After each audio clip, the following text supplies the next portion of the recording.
Welcome everyone to this evening's talk about women's movement, women's history and future. My name is Rojin Pertow and I am a journalist and editor-in-chief of Galago magazine here in Sweden. And I will be moderating this talk. And with us we have a fantastic panel. First off, we have Sonja Eismann, a journalist, founder and editor of German magazine Missy Magazine, a magazine about pop, politics and feminism. Is that right? Based in Berlin. Welcome. And next we have Elisabeth Elgán, professor and researcher of history in the University of Stockholm and teacher, I was gonna say, here in Sweden. And you specialize in history of gender, political history, and currently researching the history of feminism, right? Welcome to you. And we have Mélanie Gourarier, did I say that right? Probably not. PhD in social anthropology, whose work revolves around gender, power, hegemony, and masculinity. And you are currently at Centre National de la Recherche Scientifique of Université Paris. Did I say that right? Welcome to you. And yes, thank you for being here. Before I start asking you a million questions about these topics that I've just talked about, you will each get to just shortly introduce your field of expertise to give the audience sort of a feeling of what we're about to talk about. So please start, Sonja. Well, thank you very much, Rojin, and thank you all for putting this interesting evening together and for letting us be here and have this really interesting perspective of three countries and their attitudes towards feminism. So I'm thrilled to be part of it, and because we were asked to kind of present a little sketch of the situation in our respective countries, I prepared a little bit about Germany in light of the Metoo movement. And as we all know, protests against sexism and sexualized violence did not start with the hashtag Metoo 1 year ago. It was always a big part of feminist activism, at least since the second wave of the 1960s and 70s. But of course, the public mostly chose to ignore these protests because it was more convenient that way. And officially and legally, men and women are more or less equal since the second wave in most Western countries. So the attitude was sexism could simply not exist. We all know this is not true, sadly. In Germany, there had already been a big wave of activism and protest in the year 2013 when a few digital feminists created the hashtag Aufschrei, which means outrage, which incidentally coincided with an article that a female journalist, Laura Himmelreich, wrote about a famous liberal politician, a guy called Rainer Brüderle, and he had told her during an interview that she could fill out a dirndl well. And she chose not to ignore this comment, but to write about it in her article. And so the combination of this article and the hashtag Aufschrei led to a big wave of activism. And so when this happened, there was a little change that could be felt because the public started to become more sensitive towards feminist discourses and even feminist vocabulary. Because before people were talking about harassment or flirts gone wrong, and then people started to talk about sexualized violence or even toxic masculinity, even in mainstream media outlets. So that was a big change. So when Me Too came to Germany, kind of a frantic search started to find big names that had done something to see them brought down, because that was like fascinating to people, because there was this whole glamour aspect involved, like in the US, big names being brought down, but nothing much came of it. There are, I think, a number of reasons for that.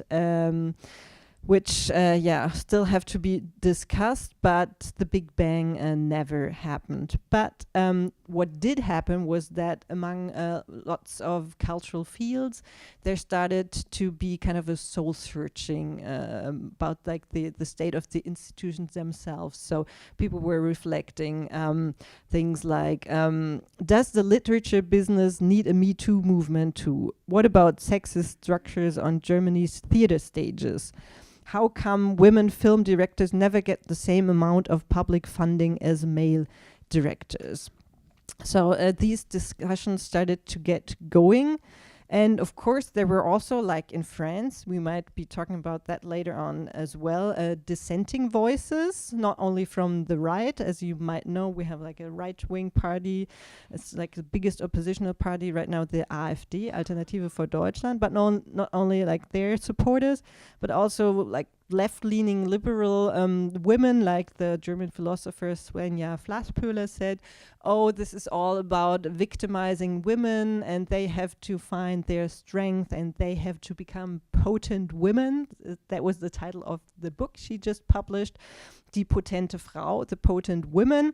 And so she was part of that discourse who said women shouldn't be seen as eternal victims and men not as eternal toxic sexual aggressors, predators. But what she chose to ignore was that not all women have access to that kind of power, because it's kind of a privilege of white, educated, liberal, middle-class women to grab that kind of power. Yeah, and what I find striking about the whole debate, and I'm of course not the only one, there's a lot of people who have said similar things, is what I mentioned before, that people are very fascinated by the glamour aspect, that it started to be about big names, and but what we have to think about more is that sexual violence, sexism does not only happen in like the cultural fields or Hollywood productions, but of course on an everyday basis. In Germany, there was a report that has just been published by the Ministry of Families and Women, and they found out that in 2017, 138,000 people, 82% of which were female, became victims of domestic violence. And it also noted that 1 in 4 women will experience violence in a relationship at least once in her lifetime. And this report, which was presented by Family Minister Franziska Giffey, shed an interesting light on the recent discussions about violence against women, which has been focused mostly on men with a refugee or migrant background after the events in Cologne that you probably all heard about. But the SPD, the Social Democrat minister, stressed the fact that it's a phenomenon that is seen in all social strata, regardless of ethnic or economic backgrounds. And it's something that we have to tackle because it goes through all social strata equally. So to bring this to a close, I would suggest that we look at these cases of sexism and violence more as structural and not as individual problems that can be solved by excommunicating individuals as scapegoats who should then function as a catharsis for a still very sexist society. Thank you. Thank you for that very interesting and dynamic introduction, Sonja. Let's move on to Mélanie. Let's hear your introduction of your topics. Thank you, Rojin, for your presentation, and thank you, the Institut Français. And thank you for your invitation. I'm very happy to be here. I'm sorry for my very French accent. I'm very happy to be here to confront the French context between German context and Sweden context. So I will speak the French situation, and my thought is the French situation is very interesting to analyze because the feminist and anti-feminist reactions to the Metoo movement were particularly visible and intensely broadcasted.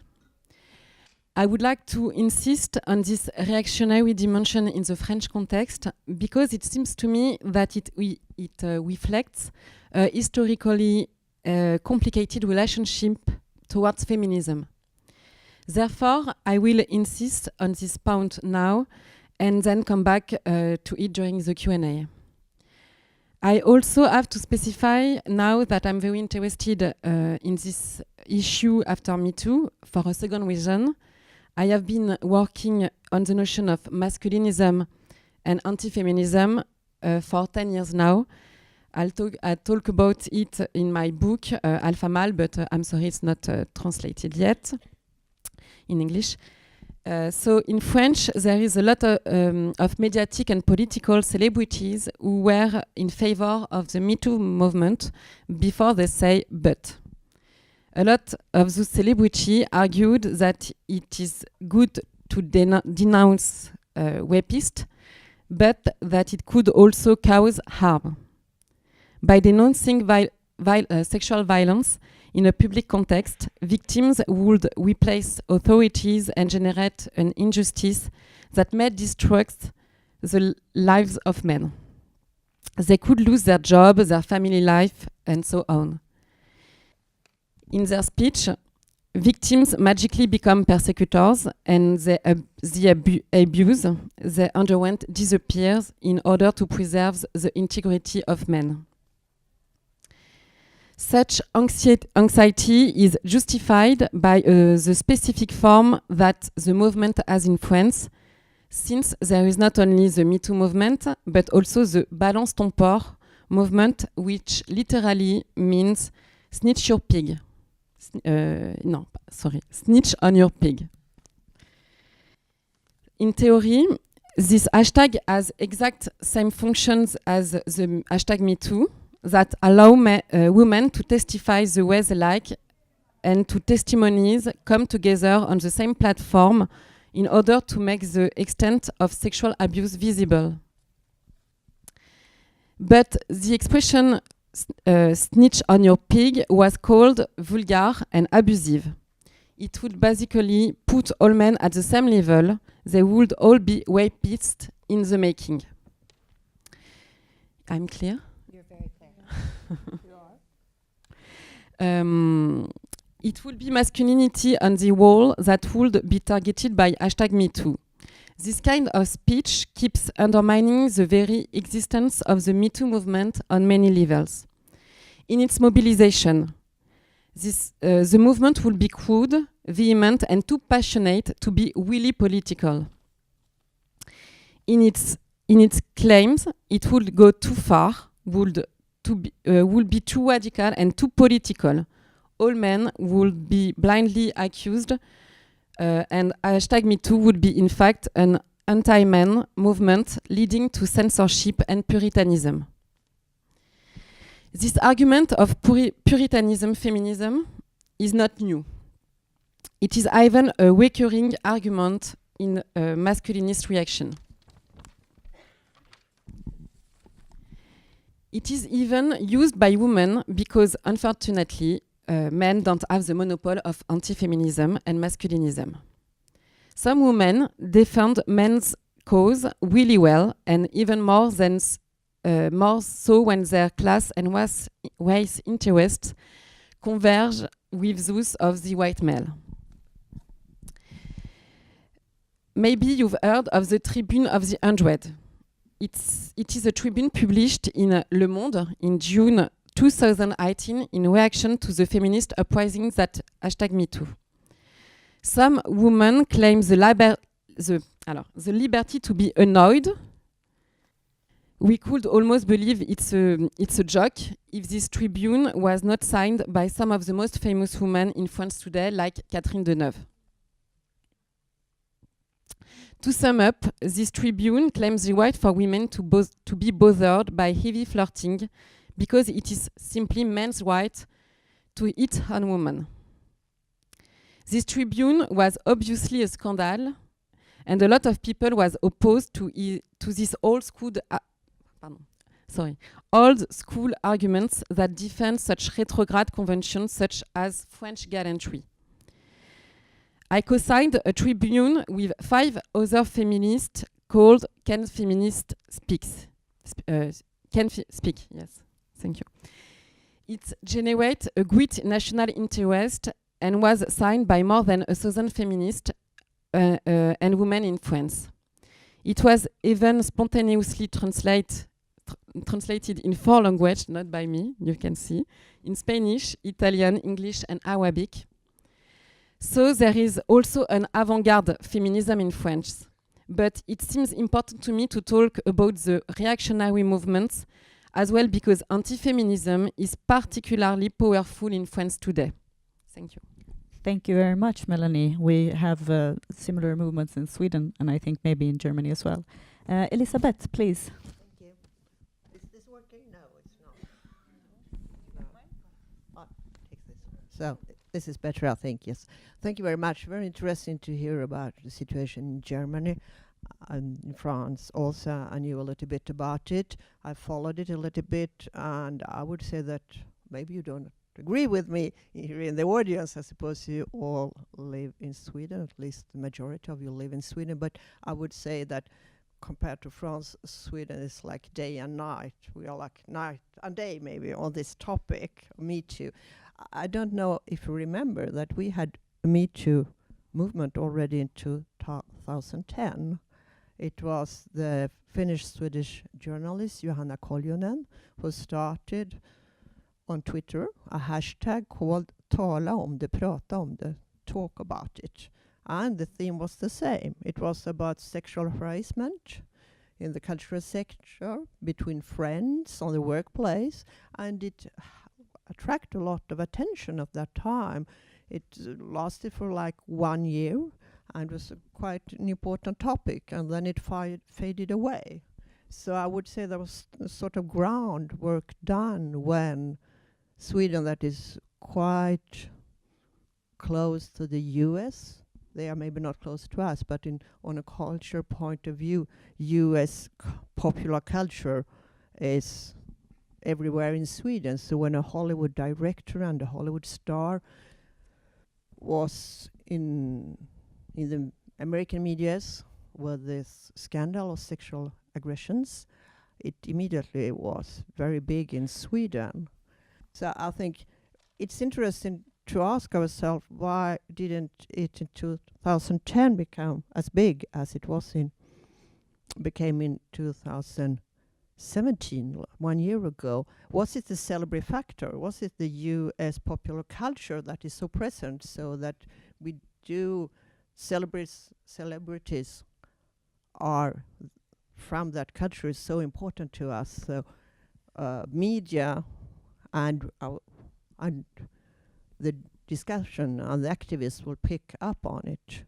I think there are also other reasons why Me Too and the campaign before became so big in Sweden. That's also because it's quite fancy to be a feminist in Sweden. Especially 10 years ago, a lot of politicians from the right wing, also from the left wing, that was a little bit earlier, came out as feminists, and not only women but also men. So 10 years ago it's very fancy to be a feminist in Sweden, and it's still somewhere there. Feminist is not something you throw in the face of a person you don't agree with. It's on contrary something you can say, I'm a feminist, like you say, I'm in favor of human rights, or I'm in favor of democracy. It's quite banal now. It's not as fancy anymore, but it's there. And then we also have that gender equality. On the workplaces, we have a work since the 1970s about gender equalities, a work that implies employees and the employers. A lot of people have been active in that work, and I think that Me Too was like a shock. We thought that we have arranged the workplaces in some way so that women was not subjected to sexual harassments, to aggressions, to rape tentatives, and it was in some way a shock to hear the testimonies that came, a lot of them, several campaigns from different parts of society, and well, it's still very big in Sweden, I would say. Thank you very much, Elisabeth, also. And yes, thank you all three of you for your super interesting, amazing insights into this very broad topic, which is women's rights, women's movements, the history of women's movements and feminism, and of course, Me Too movement. So that is one of the reasons we are here today, because it's been 1 year since the Me Too movement first saw the light of day. And today we can look back on that year, 2017, on that fall, winter, and see that, of course, something happened. Something big, major happened.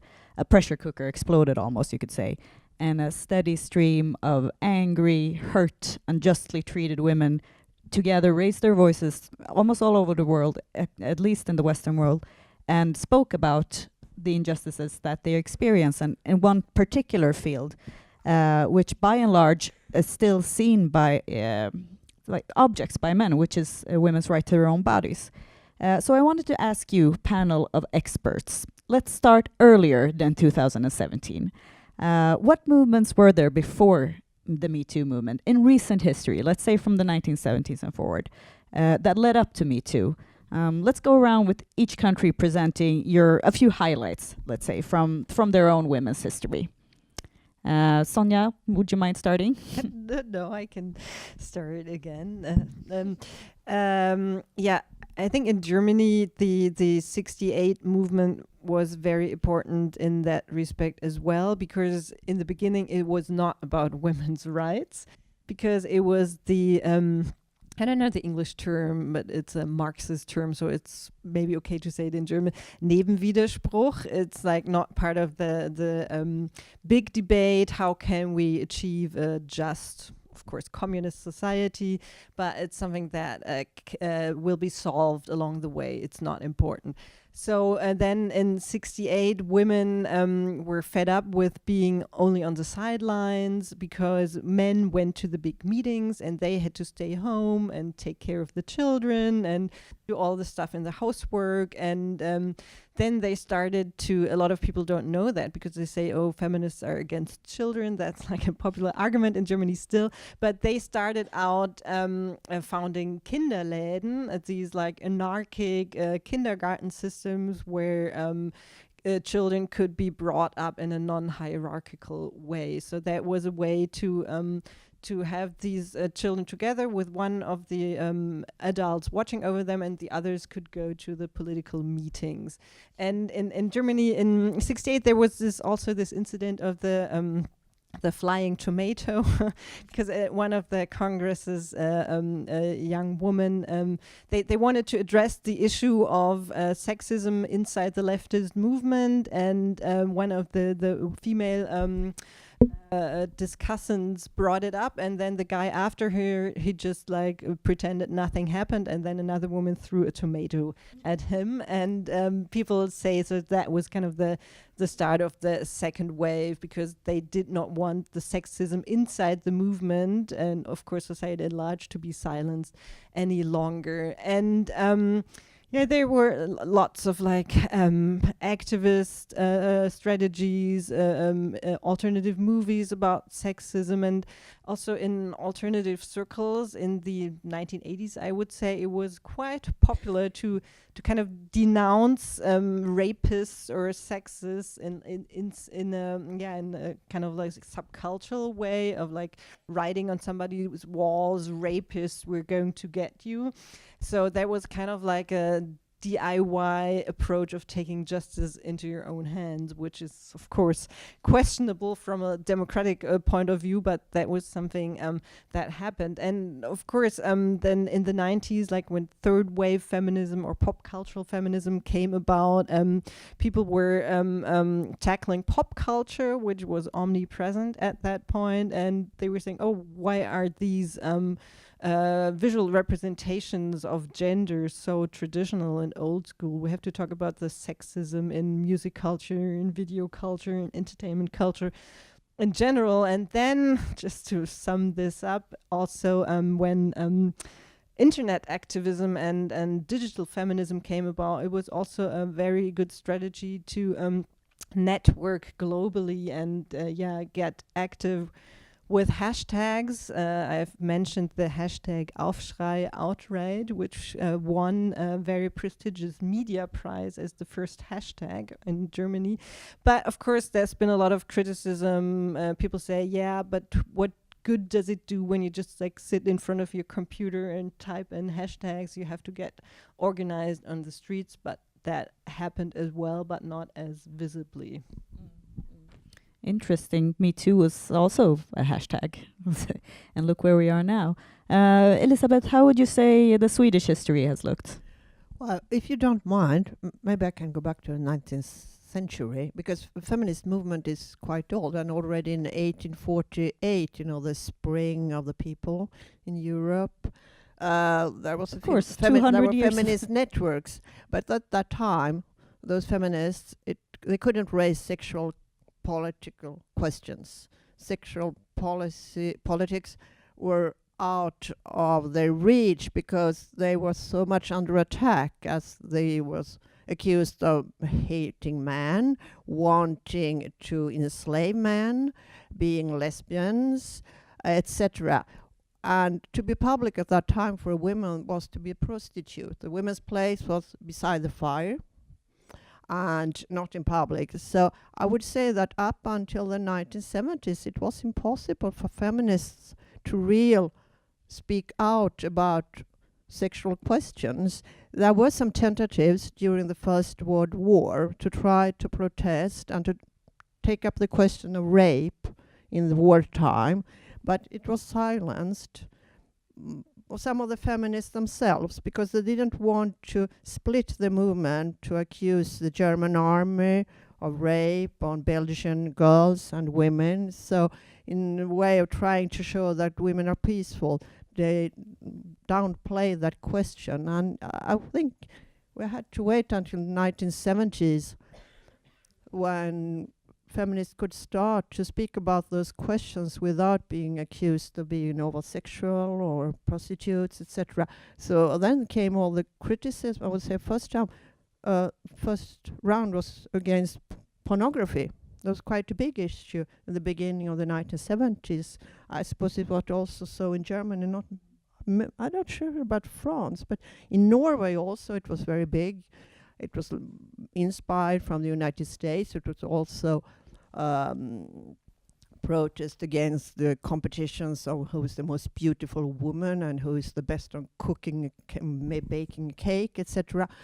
And then you had in Sweden the very big movement uniting all feminist and women's organization against rape. It was very big issue in the middle of the 1970s. And on top of that came the question of battered wives, or what we call today domestic violences. And that started, I would say, a new sexual politics in Sweden. Out of all that came a certain number of parliamentary inquiries and experts, and from that time, at the end of the 1970s, well, it has been not a permanent, but often a lot of attention to sexual legislation and attitudes and campaigning. And the last campaign is in the subway. I don't know if you've seen it. I mean, you have two young people and they wear a T-shirt, each of them, and it's written, I think, my body, my right. My body on one T-shirt and my right on the other T-shirt or something like that. So that I would say is a product from the 1970s feminists, yes. If I may just make one comment to that, I've just recently noticed in Germany that there's a poster, an advertisement by Krankenkasse. What's the English word for insurance against like sickness, and they had a slogan against body shaming, which is like a totally feminist topic, and it said, "Oh, your body is perfect the way it is. Stop all this shaming thing." And they even used the English word shaming in German. I was like, what are they doing? They're using this kind of like really up-to-date feminist discourse. So it's interesting that they're incorporating it into their advertisement speech. And of course, I mean, the insurances they don't think your body is fine the way it is. They want you to be very healthy and thin all the time. So it was really weird. Both thank you for those anecdotes. Both Sonja and Elisabeth, you have talked about the 1970s a lot and mentioned that was a special time for women's movements. Mélanie, do you agree with that? Was that the case in France as well? Was the 1970s special for women's movements? Yes. So maybe. Okay. The 70s were very important, but I would like to speak a little bit of the sexual liberation, the idea of sexual liberation, in fact. And now we are in France a group of feminist researchers who try to critique the idea of the sexual liberation. And my thought is the feminist sexual liberation is now with the Metoo movement, because what we saw in France that there is alors, I don't want to say that it's not a feminist revolution in the 70s. It was. But the sexual question, the desire question, the love question was more a man question. As I'm clear? Okay. What I want to say is it's in the cultural dans la culture visuelle, in cinema, in literature, we can see liberation of des mœurs, of values, etc. But we can see nude body, woman nudity, but not nudity for men. A very big difference between men and women in the idea of sexual liberation. And for me, in 70s, the sexual liberation was to the benefit of men. So now we can have a big way to think how can be the sexual liberation, the sexual desire, the pleasure sexual for women, when women think about their own desire, their own pleasure, etc. Very interesting. Sonja, do you have a comment? Yeah, I think that's a very interesting topic, because I think most people would agree that it was more about like giving men easier access to premarital sex or sex outside of marriage, and portraying women's bodies like naked bodies. There was this German leftist magazine called Konkret, which is now again a political leftist magazine. But in the 60s and 70s, it was kind of like a porn magazine, because their idea was, oh, sexual liberation is a leftist topic, so we'll just put very young naked girls on the cover. And there was this saying in German, wer zweimal mit derselben pennt, gehört schon zum Establishment, meaning if you're sleeping with the same woman twice, you're part of the establishment. So I think that's very clear. That's like, yeah, it's just like giving men more access to sex, and it's not about women. And I think there's a big investment in female pleasure. I mean, there's this new documentary about like female pleasure with women from all over the world and their access to their pleasure, desire, genitals, whatever. But on the other hand, I don't want to be like too critical, but I think there's also this commodification of female pleasure going on, because we as a magazine, we get lots of like advertisements from sex toy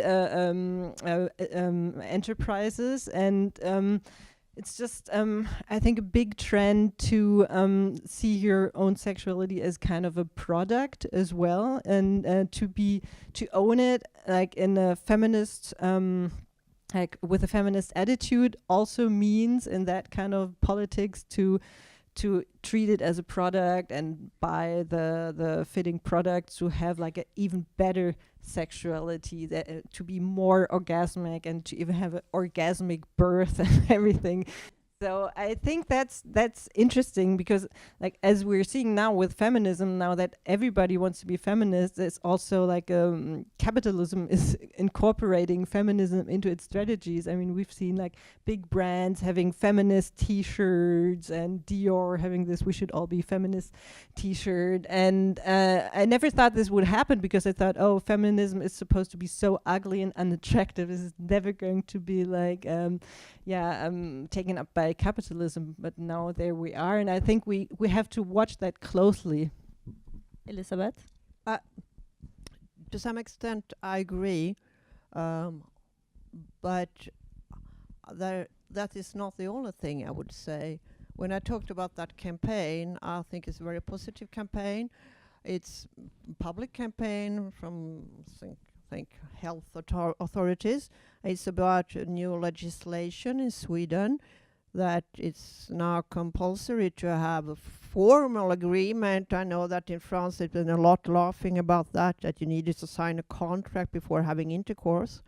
But at the start, that was the feminist claim, to have that sort of legislation, outspeaking legislation saying it's not okay to have sex with someone that do not agree and who can't not give their agreement because they are sleeping or they are drunk, etc. So I would say that I like that campaign. I think it's very important. I'm happy to see public offices launching that sort of campaigns, and also to see a work on the legislation. I mean, then you have the how you implement the laws, but already it's a sort of important signal that it's not okay to not have a sort of agreement. You have to listen to the other person. I would say that is also very much what is in the testimonies from Metoo. It's a lot about that. I mean, you read those narratives and you hear clearly that there were situations where one of the persons implicated clearly wouldn't take any care of what the other person thought about the situation. Maybe it was not in a sort of intention of hurting someone, but it was just a sort of, it's all about me and it's not about a relation. So I would say that changing legislation that we have now might be very difficult to implement it in courts, but it's nice to have it there to say that, sex between people is a relation. Thank you, Elisabeth. Yeah. Mélanie, do you have a comment? I will try in English, but I think it will be a little bit difficult for me. I think the emancipation is a long process, and we have to recontextualize also something like a paradigm, because in 70s we have the idea of consentement was consent. Consent was very important. Now I think we are in a way to d'aller au-delà de cette question. To rise above this question, to get further than this question. And to ask a new question is because the consent supposed necessarily the inequality and a passive position for women. And maybe there is another question to ask now to understand well, to understand how can we emancipate the feminine desire, is maybe to inverse the paradigm and to ask why we don't arrive to conceive the desire in other way to faire céder, to break down. We have also another idea we try to understand now is the culture du viol. The culture of rape. Rape culture. I would like to discuss of that with you, because in France it's very, very important, this notion. It's a new notion, happened with the hashtag Metoo. So Yes, exactly. That's very interesting that you mentioned that, because now that we've talked a little bit about this law of consent that we have recently implemented here in Sweden, I would like to ask you actually what new changes in attitude, one could say, or legislative changes have come in your countries in the wake of Me Too. Like you talk about rape culture and that you have started to talk about that in France. Please tell us a little bit more about that. About, I'm not sure.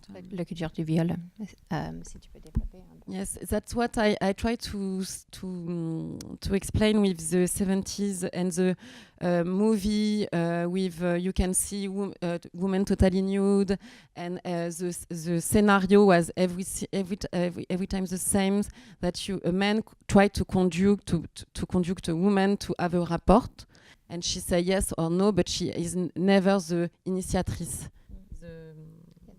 The Initiator of the rapport. Mais la question était plutôt en fait s'il y a eu des changements après le mouvement Metoo en France, et s'il y avait un lien, par exemple, désolée, qu'en fait avec le concept du culture du viol.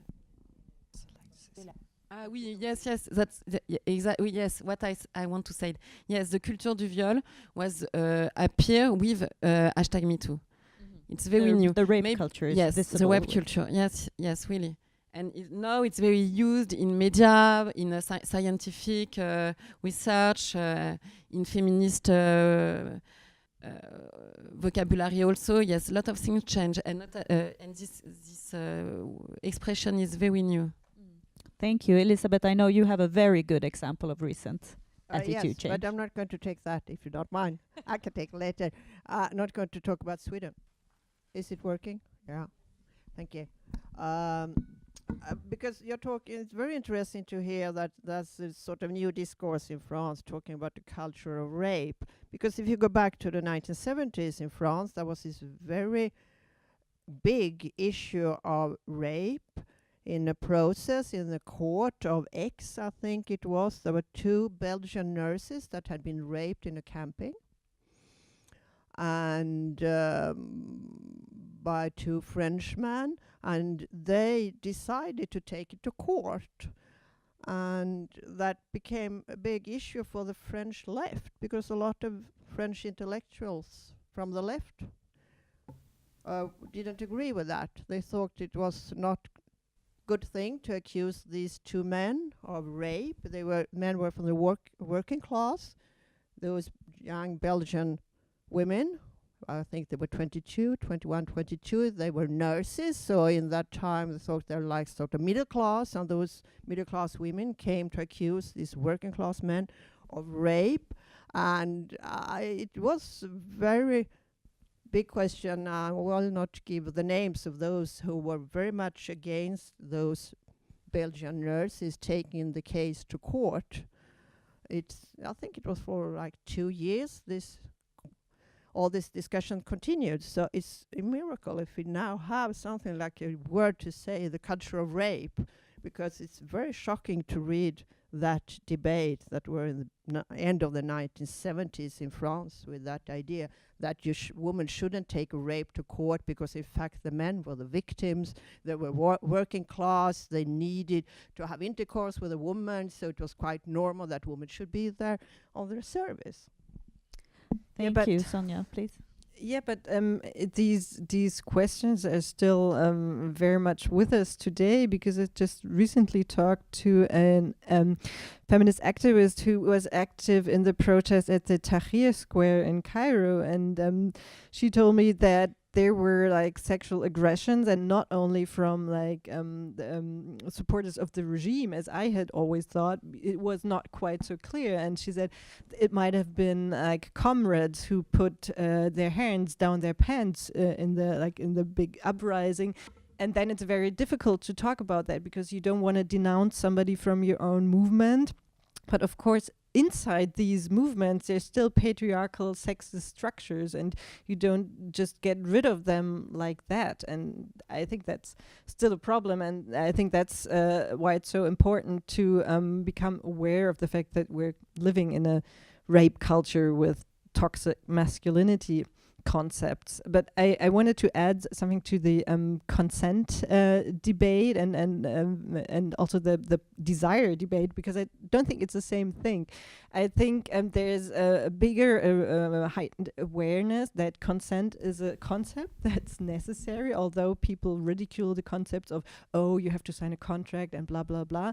But I think still people are becoming aware that it's not only no means no, but it's also should be yes means yes, that you should ask. But I don't think it's like it's parallel to female pleasure, because I think that's something that people still see as a bonus. If there's female pleasure, oh, that's wonderful, but it doesn't have to be that way. And I think, I think there is still like a huge potential to explore that, but I also see like the danger of it being like, exploited in a way that women have to conform. I mean, there was this idea of female Viagra, which never really came through, and like the whole sex toy pleasure business is really taking off. So it's like an interesting side effect of a very necessary discussion.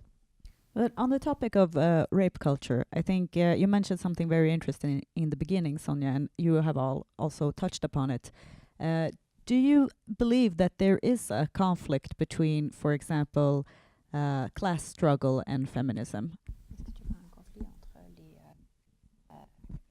Well, that's what like a lot of people want to make you believe. I mean, these are these discussions that are going on where people say, oh, this is why the right is gaining so much in power, because you leftist liberals have been concerned so much with identity politics, and the poor worker from the countryside can't identify with this, and this is why he's voting for the Sweden Democrats or AfD or Marine Le Pen or Trump or whatever. And I don't think these are like opposing each other, but they should be brought together in a kind of intersectional feminism. You know, it's feminism that thinks like all axes of oppression with each other. Some of them like making each other stronger, some weakening, and we shouldn't see these like as mutually exclusive things that oppress us, but things that oppress us together. So we should fight against those together. But it's really hard to get that across, because people pit people and positions against each other and say, because in Germany there's this term of Genderwahn. It's been something like gender craziness. People from the right say that liberals have been so obsessed with gender equality that they're like totally crazy, and they don't see the needs and concerns of normal people. And so it's really hard to argue against that, but I think it's happening. I mean, there's German authors like Margarete Stokowski, who's a young feminist, and she's really influential with her weekly columns in like the big newspaper Spiegel. So there's still hope. Yeah, we have those conservatives here as well. Do you have any comment, Mélanie? A lot, but I figured. Because there is two things. I want to maybe to precise my point of view about the consent. That I think there is many levels to try to understand this question of consent. The legal level, and maybe another level, more social level. And you say, for me, the legal level, it's necessary, indubitablement. It's necessary to have the consent. But there is also a social way to understand the consent. And the question is, okay, I will do in French. Est-ce qu'il peut y avoir un contexte qui rend le consentement réellement possible, où les positions seraient égales? Is there the possibility of creating a context where you can actually have a completely even power dynamic in order to communicate that consent? That's what and it's close for your question about the class and maybe the whys too. It's what we can see with Weinstein or with Dominique Strauss-Kahn, etc. Fear. It's that there is a lot of situation where the consent is floué, quoi. Is blurry. Like consent can be blurry. That's why we try to dépasser the To rise above, or to see another level above the question. Yes, because maybe it's not it's not a reductive question. We can't reduce the question of seduction around the consent. About the question of class, in an historical way, we can see that every time the question of class was be opposed with the feminism. And you have an anti-feminism from the right, but a very big tradition of anti-feminism from the left. Also with the With labor conflicts, for example. And big not labor, my bad. Unions, exactly. Unions. Yes, une mise en opposition des luttes. Kind of like putting the two conflicts into opposition with each other. So creating that. And this opposition is a very important est une ressource importante du renouvellement des oppositions au féminisme. Cet argument, this argument of l'opposé de convergence. Like so the opposition is of these two movements is something that has been used frequently to renew actually the conflict. And the hierarchy. The hierarchy. Yes, very difficult to pronounce for me. A hierarchy of lutte, of conflict, also is a big argument confront from the feminism. But there is also another thing about the class, and l'affaire Dominique Strauss-Kahn in France was very un révélateur. Was very revelatory, from this kind of things, because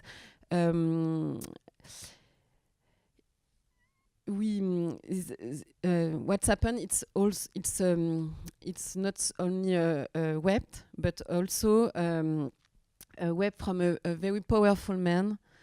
So after this affair, what's happened, it's development of intersectional approach in gender studies and generalization of intersectional approach. Yes, thank you. And I just wanted to remind everyone, if you have forgotten the affair of Dominique Strauss-Kahn, that he actually raped, right, a hotel maid. A few years ago. How many years ago was that? He was one of the favorite candidates for the presidency in France. In France, so yes. So a couple of years ago. People even said some other it was scandals too. And Around people him. even said it was a conspiracy, so he would not be the next Social Democrat president. Yeah, but may I ask you a question, because I find that very interesting, your approach that consent can never be really achieved because there's always an imbalance in power, and you're talking about like putting the question on another level or putting the question differently. So what would that look like? Do you have a suggestion? Alors, elle voulait savoir s'il y a une manière en fait d'équilibrer pour créer ce contexte où il y a le consentement est faisable. Yes, maybe we have to try to invent other things than consent. Maybe the concept of consent is too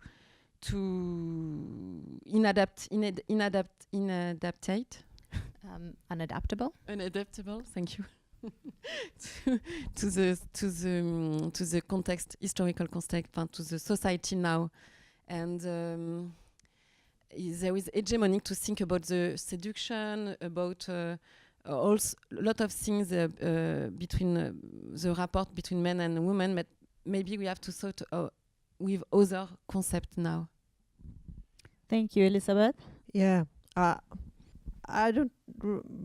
I'm not sure I got you right, but I totally agree with you that, I mean, in each relation between individuals, you always have a sort of power relation too. And of course, the perfect consent, perfect agreement is not there. But isn't it good to make at least one step towards something? I mean, one small reform after one small reform will make a change. And it's very interesting to problematize the question of this relation and power and consent, but at the same time, I think it's important that it's not hindering the fact that can also ask for reform to have it in the legislation now, even though it's imperfect. But I do prefer imperfect solutions to the perfect ones that will come later on.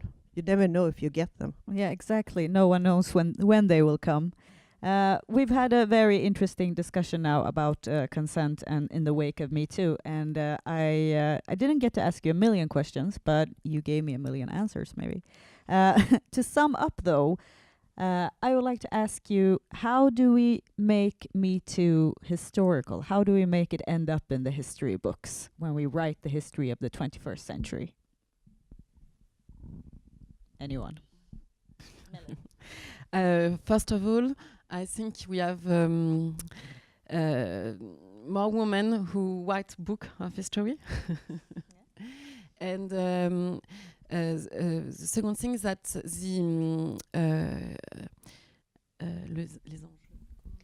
The challenges? the challenge of the archive also to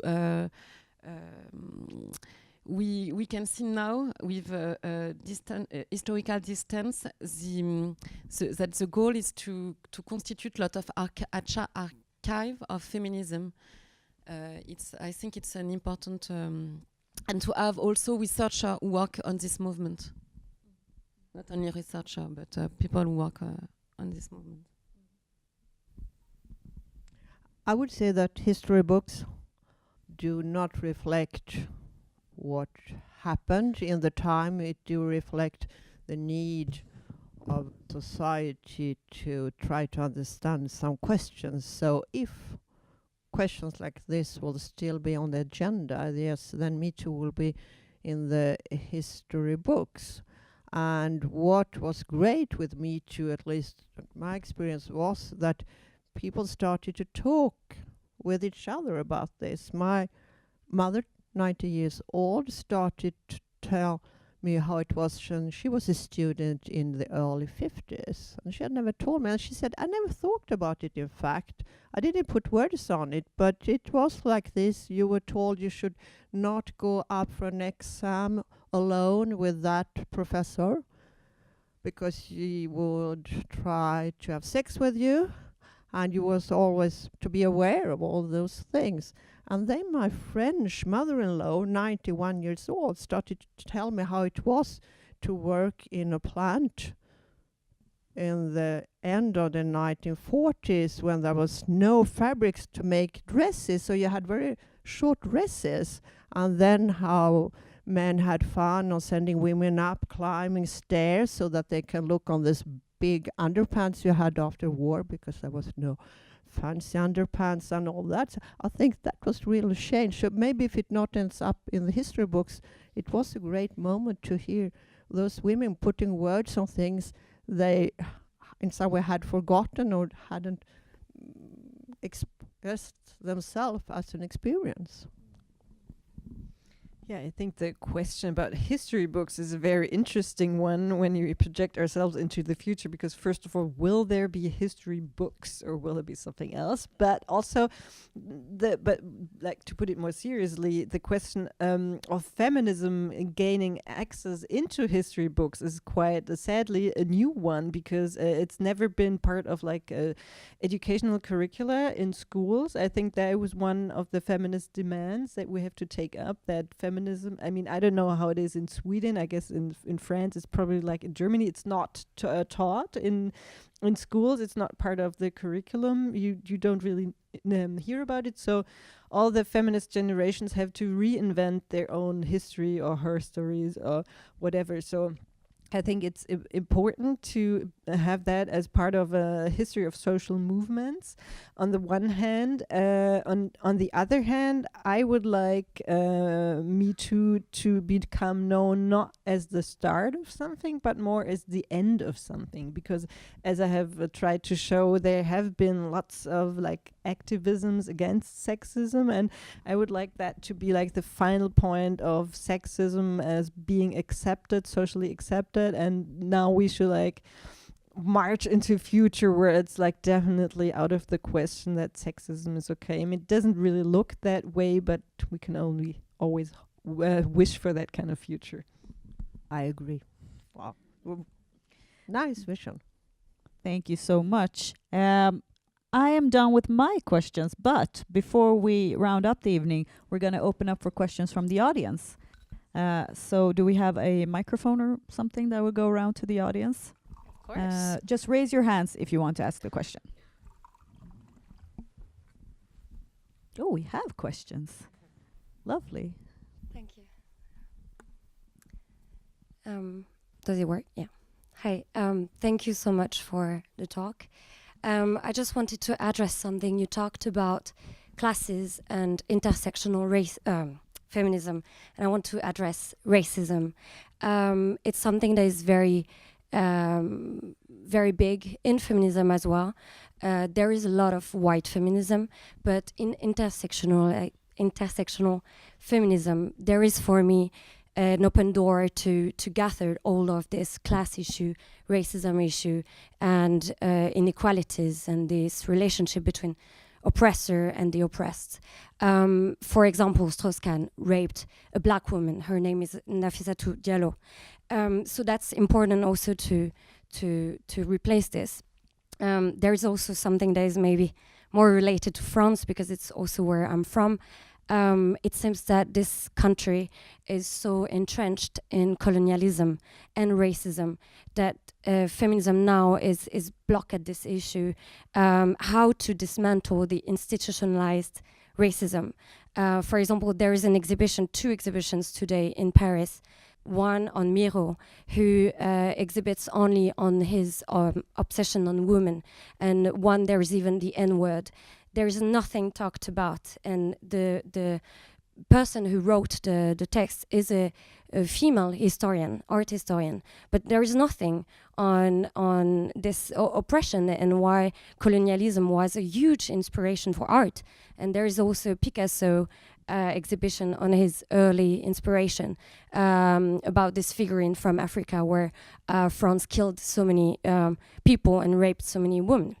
And I'm saying that as a white woman, and I think we are mainly white people in this room. So I want to ask specifically for France, but I think in general, I hope, but my question for you is intersectional feminism maybe the answer to this willful ignorance on racism, especially in cultural, left-wing, education, art, environment? Thank you very much. Great question. Yeah, I mean, if I may answer from a German perspective, yeah, I absolutely think so. I mean, that's the only way to move forward, and especially the question of racism is so relevant also in the German context now, because there's this thing that's been called femo-nationalism. That's what people like Marine Le Pen or Alice Schwarzer in Germany do. They kind of put forward a pseudo-feminist agenda, if I may say so, by saying, oh, we have to save our women from migrant men who are all rapists and blah, blah, blah. And this is like a really dangerous tendency, I think, and for me it has nothing to do with feminism. And in Berlin, there were even marches by right-wing AfD supporters with like classic feminist slogans like "My body, my rules," but it was like just a very racist demonstration against migrants, and they used women's rights to put forward their racist agenda. And yeah, and also the whole question of colonialism in Germany is rarely addressed because they say, oh, we were never like colonizers, and of course they were. And but I think feminism is like the kind of feminism that I think is relevant, is very active and in taking up these issues and addressing these issues. And I absolutely agree with you. And I would also say I very much like your approach. So I hope to see more of that. I hope to see young activists putting that forward. I'm not an activist myself. I'm researching on the history of feminist activism, so I would be very happy to write the history to incorporate that further step of feminism into the history of feminism. Yes, I'm totally agree with what you said. It's important also to have the notion of ways to understand the qualification of which kind of violence is it. It's not the same when it's a white man who raped a woman, and it's there is a man from banlieue. It's the suburbs. The suburb. For example, the first law about the harcèlement sexuel was about the harcèlement de rue, which discriminates street harassment. Yes, thank you. I have to let you translate if I say it. And about the street harassment. And this kind of law discriminate, in fact, a kind of population, young, come from young and racialized young people. So it's important also to look of the qualification of which kind of violence is denounced and which kind is not denounced. Thank you. We have to move on so we can take all the questions. We had a few questions here in the middle, I think. I just want to say before we take the next question, if any of you up there has a question, please just move down here so we can't come Yes, with a if microphone. you have That would be questions, great. come down. Or shout it out. Where there? We had here in the Sorry, I do this second row. Thank you. It would be interesting to hear about Germany and France. Were there any different professional groups that made special actions in the Metoo movement? Or was it just a part that, a discussion that was mainly in the cultural sector? Were there also workers, professional groups who protested and collected evidence of sexual harassment? Well, in Germany, it was mainly in the cultural sector, which is a big problem in my point of view. I mean, I work in the cultural sector as well, so I was glad to see like numbers, people starting to count numbers, how many like female identified people are presented there and how many male identified. But as I said, it has to move on to other sectors. It has to see if there is violence in hospitals, if there are nurses harassed, supermarket cashiers, whatever. And this has been lacking so far, and I think we have to extend it. I mean, I cited the report about domestic violence, but of course, I mean, that's very current, but that's not the only type of violence. And I think it has to encompass all of society and not only the media sector, of course. And France? It's the same. It's well, I think it's the strong of this movement. It's just he show us that the sexual violence touch every class, tous les milieux de femmes, quoi, tous les. All the different environments that Yes. women were in. Mais est-ce que c'était plutôt le secteur culturel qui s'est manifesté, ou est-ce qu'il y avait d'autres professions? No, it's no, not just only the cultural sector. It was very mixed movement at the start. Mm. Thank you. And we had another question up there, right? Thank you. Thank you again. Oh, okay. Thank you again for this talk. That was very interesting. I'm personally French, German, and currently obviously in Sweden, so that was on point. I was wanted to ask what your opinion is about toxic masculinity, because personally I think that obviously feminism has a lot to do about the relationship between men and women, and that we can't really take men out of the account, and that I think that how we raise men in a way and educate men on like things like consent and what is seduction, what is consent, and those things are personally, I think, very important for the next generation of feminists that shouldn't only... I feel like in Germany it's still kind of like a bad word to say you're feminist. It's not really it's not super popular, especially for men. And I think that's a huge issue because obviously the power dynamic is still off and they're a big part of changing that. So I was interested in what you think about that. Thank you. Yeah, of course, I think that we have to educate men as well, but I think men have to get organized themselves. It's not like the women who can do it for them. And I mean, my colleague Metoo Sonja, who wrote an interesting book about rape, said that we shouldn't teach girls not to get raped, but men not to rape. That would be much easier and more effective. So yeah, I mean, there's different positions on that. Some people say, yeah, but men don't have to be part of that movement. They should have their own movement. And others say, oh, we have to get them in. And I think these positions can exist alongside. I think men should do their own consciousness raising like the women did in the 70s, because I mean they have a lot of issues with toxic masculinity themselves. I mean it hurts them as well. I mean I don't know if you heard about that book by Jack Irvin, who wrote about his father dying from sickness that wasn't diagnosed when he was 50, because a man doesn't go to the doctor. Man is always strong. So I mean they have to deal with stuff themselves, but of course I think we should just join forces all together, like against sexism, against racism, against like classism. So yeah, it's like our collective battle. Thank you. Do you have comments, Elisabeth or Mélanie? Well, just to say that it's from the beginning, this was a part of feminist projects to try to find ways how to make men understand that it is in their own interest to change the way they view gender relations and themselves. But I'm not sure it has been so successful up until maybe nowadays or some decades. Sorry, I was just jumping in because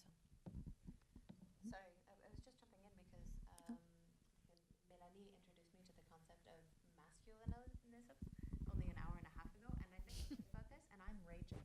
So it's so it was really interesting. So I wondered. Please do tell. Of course, Mélanie, do tell us. Yes, in France, we use the concept of masculinism to qualify a specific anti-feminism, which try to it's not a movement. It's something more invisible. It's a way, a manière to think about the masculine condition in opposite from the feminine condition. Yes, that makes sense. And voilà.